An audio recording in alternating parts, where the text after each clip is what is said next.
सर्वांना श्री स्वामी समर्थ.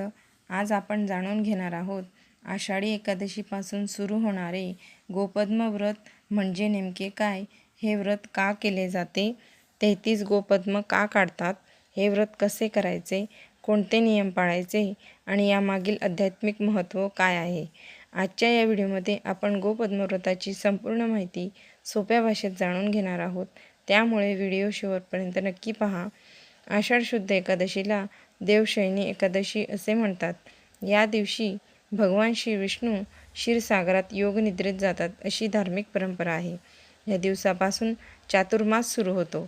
या 4 महिन्यात जप, तप, दान, व्रत, नामस्मरण आणि सात्विक जीवनाला विशेष महत्त्व दिले जाते. त्यापैकीच एक व्रत म्हणजे गोपद्म व्रत.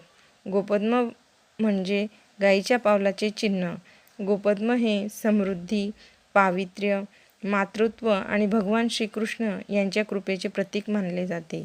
म्हणूनच आषाढी एकादशीपासून कार्तिकी एकादशीपर्यंत रोज देवघरासमोर गोपद्म काढण्याची परंपरा आहे.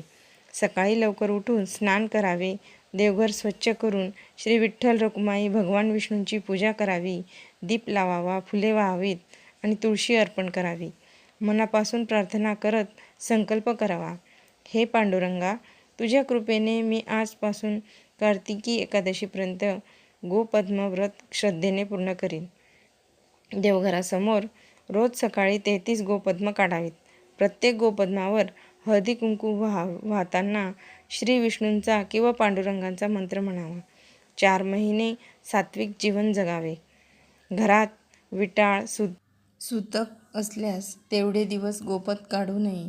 या व्रतामुळे घरात सकारात्मक ऊर्जा वाढते. स्त्रियांना अखंड सौभाग्याचा आशीर्वाद मिळतो. आपल्या मुलांना व पतीला दीर्घायुष्य लाभते.